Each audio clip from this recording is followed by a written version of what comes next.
Hello Taurus, Sun, Moon, Rising and Venus signs. Kamusta kayo? Sana po'y nasa mabuti kayong kalagayan.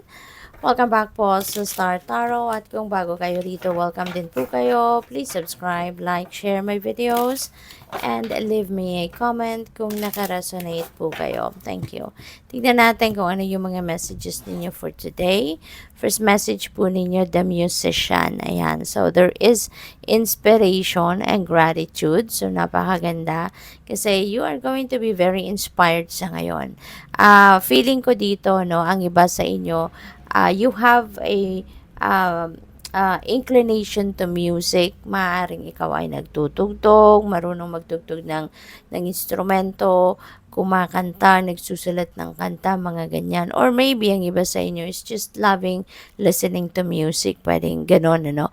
And now that music, that love for music is the one that is inspiring you, 'di ba? Para ikaw ay maging excited sa buhay, nai-inspire ka na gawin ng mga bagay na ini-enjoy mong gawin, 'di ba? Trabaho, yung career or business ninyo or even sa entire ano ninyo, no? The various ang tawag dito, areas of life ninyo. You are feeling inspired, no? And yung music, no, yung love for music, ito yung parang nagbibigay ng fuel sa inyo, no? So which is really really beautiful. And you are blessed, no? You are blessed kasi you are also very grateful for everything. Nafi-feel ko dito yung ano ninyo, maliit man o malaking bagay man ang dumating na biyaya sa inyo, hindi ka nakakalimot na magpasalamat. Hindi ka nakakalimot na magdasal in gratitude, no? So, good for you, Taurus. What else? We have the puppeteer explanations, apologies. Pwedeng ang iba sa inyo rito, hihingi kayo ng magsusorry kayo, no, to someone. Pwedeng meron kayong someone na pwedeng nasaktan ninyo in the past or maybe na-offend ninyo or something, no, na pwedeng nakasakit ng damdamin ng iba and maaaring kayo ngayon is going to explain why you did it, 'di ba? At kayo ay mag-apology, no? Mag-apologize. Sorry. So, or it could be the other way around. Pwedeng merong sa yung mag-apologize. Merong someone na alam mo yon, naka pagdulot ng sama ng loob sa inyo in the past, na maaaring sila naman yung lalapit sa iyo at mag-apologize sa iyo, no? So, what else? We have the sleeper. Ayan, clarity and the cause and effect.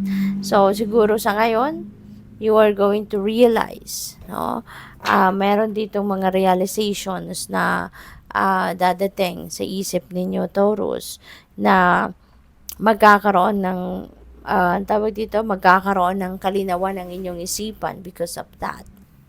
Maaaring meron kayong mga desisyon na ginawa, no, in the past and sa ngayon tsaka ninyo palang nararamdaman or ngayon nyo palang nakikita, no, ang consequence ng mga desisyon ninyo in the past. And now, syempre, 'di ba, hindi niyo na 'yun mababago, you can turn the hands of time, 'di ba? You can turn back the hands of time, I mean. So hindi mo na maayos 'yon, no? Kasi napagdesisyon mo na, dahil pagdesisyonan mo na, and the process is done. Tapos ngayon, tsaka mo nakikita, no? At baka meron kang pinagsisisihan at baka meron kang napapansin siguro na sana, 'di ba? Maaring meron kayong konting regret, no, na sana hindi ganoon ang ginawa ko or sana hindi ganoon ang decision ko noon, no? If I can only change it, 'di ba? Maaring may mga ganoon ka. But you're going to find that clarity of thought din sa ngayon. You will be realizing na wala ka na ngang magagawa para dyan, para mabago kung ano man yung naging decision mo in the past. Pero, siguro magkakaroon din ng linaw ang isip mo sa ngayon na you can make things better sa ngayon. Kasi sa ngayon, meron kang magagawa. 'Di ba? And kumbaga learned lesson ito. Kung ano man ang naging decision mo in the past na hindi naging maganda ang resulta sa ngayon, no? Mas ano 'yun, yung kumbaga nagkaroon ka ng lesson, 'di ba? Na sa mga susunod mong gagawin, no? Mas gagalingan mo na, no? Ang pagju-judge sa situation before you make any decision or before you jump into conclusion, no? So, good luck. By the way, maraming salamat for subscribing to my channel. And if you haven't subscribed yet, subscribe na po kayo. Thank you. And for those of you who are not skipping the ads, maraming salamat din po for your time and support. And malaking bagay po yan sa akin. And please click the join button po sa baba ng video kung gusto po ninyong mag-member sa channel. Thank you. And for the cross-watchers po, hello din po sa inyo. We have two of wands. Ayan. So, meron travel, no? Agad-agad yun ang paulit-ulit na naririnig ko. Travel, travel, travel.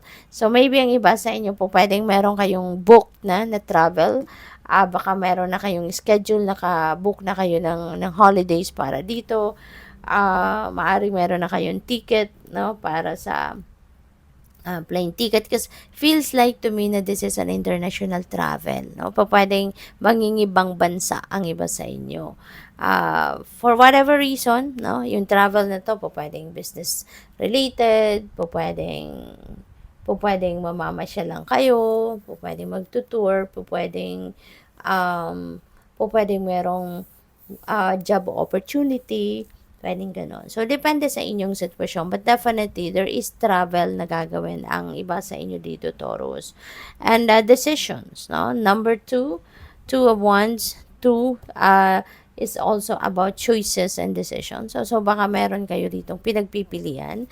Since may travel, so po pwedeng namimili pa kayo, no? Kung kayo mamamasyal, baka namimili pa kayo ngayon, nag-iisip pa kayo kung which country you are going, no? Pwedeng ganun din ang ganap. Or opportunity.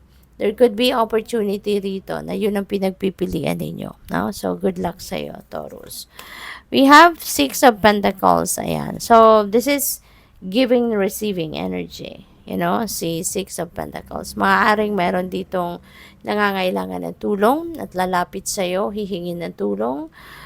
Or pwede rin at the same time, meron ka din pangangailangan, no? Not necessarily na sa pera or whatever. Depende sa inyong sitwasyon. But maybe you also need something and someone is also going to help you, no? So, meron kang tutulungan, meron ding tutulong sa'yo. Yung ganon. So, what else? We have the sun. Wow, Taurus, napakaswerte mo. Napakaganda ng sun.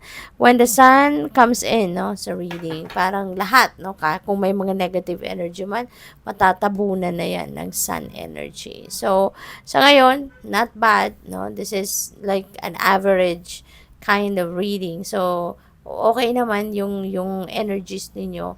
And mas gaganda because of the sun energy.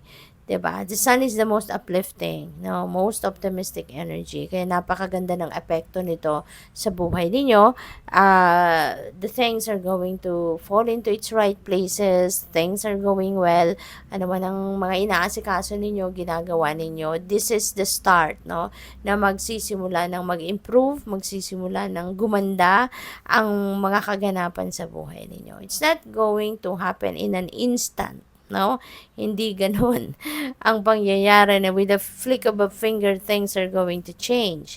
Hindi naman. It's a process, no? But at least magsisimula ng maging maayos, no, ang inyong sitwasyon. Unti-unti magiging maayos. You're still going to build momentum dito sa pagpapaganda ng inyong sitwasyon. So there's going to be success, no, financial success, material success that's coming, good health, you know, good fortune will be coming, no, and other good things. Kasi the sun is going to shed its light, no, sa buhay ninyo. So lahat, no, ng masisinagan ng araw, kumbaga sa buhay mo, ay magiging maganda ang kalagayan. Okay? So good luck sa iyo. Thank you for watching. Love and light. Namaste.